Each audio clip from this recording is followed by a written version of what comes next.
Hi అండి. Welcome to my channel సుమతో ముచ్చట. So part 1గా ఇది వీడియోనైతే రిలీజ్ చేస్తున్నానండి. ఓల్డ్ బ్యాంగిల్స్‌తో కొత్తగా బ్యాంగిల్ తయారు చేయడం ఎలాగా వితౌట్ యూజింగ్ సిల్క్ థ్రెడ్ అని చెప్పి పెట్టాను కదా!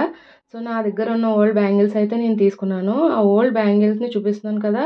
వీడియోలో చూపిస్తున్న విధంగా నేనైతే B7000 అనే గమ్ యూజ్ చేస్తున్నానండి. మీ దగ్గర లేకపోతే ఫ్యాబ్రిక్ గ్లూ అయినా యూజ్ చేయొచ్చు.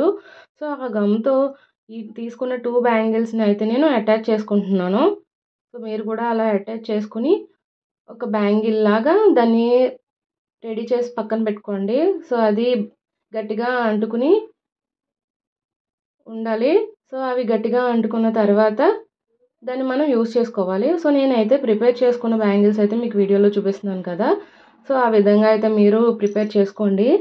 ప్రిపేర్ చేసుకున్న తర్వాత దీనికి మెయిన్ కావాల్సింది వితౌట్ యూజింగ్ సిల్క్ థ్రెడ్ అని పెట్టాను కదా! సో నేనైతే ఏం వాడుతున్నాను అని మీకు డౌట్ అయితే వచ్చింది కదా! సో నేనైతే నా దగ్గర మిగిలిపోయిన ఒక బ్లౌజ్ పీస్‌ని అయితే వాడుతున్నానండి. ఆ బ్లౌజ్ పీస్ అయితే నా దగ్గర సాటిన్ క్లాత్ అయితే ఉందండి. సో మీ దగ్గర ఏది ఉంటే అది, మీ దగ్గర పట్టు బ్లౌజ్ పీస్ ఉన్నా ఏమున్నా మీ శారీకి మ్యాచింగ్ పీస్ మిగిలిన సో మీరైతే దాన్ని తీసుకోండి. నా దగ్గర అయితే ప్రెజెంట్ ఇదైతే ఉంది. సో నేను ఇదైతే తీసుకున్నాను. చూస్తున్నారు కదా! ఈ సిల్క్ ఈ సాటిన్ క్లాత్ అయితే ఉంది. సో బ్యాంగిల్‌కి ఎంత లెంత్ ఉన్నది అనేది క్యాలిక్యులేట్ చేసుకోండి. సో దాని చుట్టూ పెట్టి బ్యాంగిల్‌కి క్లాత్‌ని మీరు ఈ విధంగా అయినా దాని లెంత్ క్యాలిక్యులేట్ చేసుకోవచ్చు. లేదు మా దగ్గర టేప్ ఉంది అనుకుంటే మీరు వీడియోలో చూస్తారు.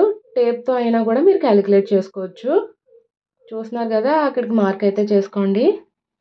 లేదు అంటే టేప్‌తో కూడా చూపిస్తాను. చూడండి. సో టేప్ అయితే తీసుకున్నాను కదా! వీడియో క్లారిటీగా మీకు అర్థం అవ్వాలని చెప్పి కొంచెం లెంతీ అయినా చెప్తున్నానండి. సో టేప్‌తో చూస్తున్నారు కదా! లెంత్ అనేది క్యాలిక్యులేట్ చేసుకోవడానికి. సో నాకైతే 9 ఇంచెస్ వచ్చింది. హాఫ్ ఇంచ్ ఎక్స్ట్రానే తీసుకోండి. హాఫ్ ఇంచ్ ఎందుకు ఎక్స్ట్రా తీసుకోవాలి అనేది వీడియోలో తర్వాత చూపిస్తాను. So half inch extra mark చేసుకోండి మీరు. ఆ క్లాత్ మీద అయితే మార్క్ చేసుకోండి. సో ఒక పెన్‌తో నేనైతే చూపిస్తున్న విధంగా మార్క్ చేసుకుంటున్నాను.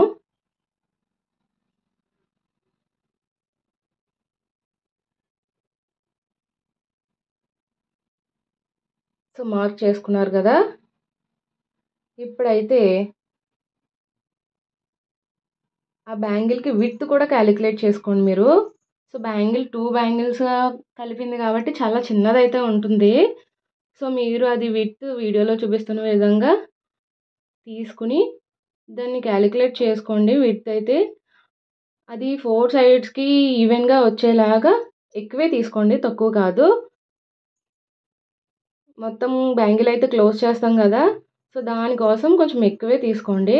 ఎందుకు ఎక్కువ తీసుకున్నాను అనేది వీడియోలో తర్వాత చూపిస్తానండి.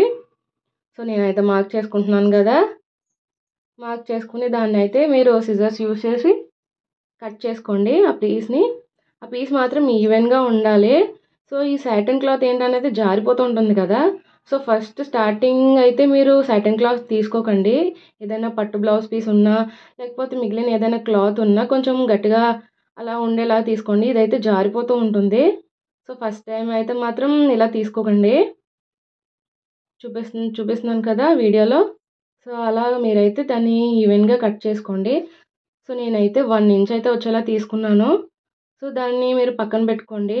సో ఈ వీడియో అయితే లెంతీ అయిపోతుందని చెప్పి దీన్ని పార్ట్ 1గా రిలీజ్ చేస్తున్నాను. సో పార్ట్ 2 కోసం stay tune to my channel. Thank you for watching. Please subscribe my channel. Thank you.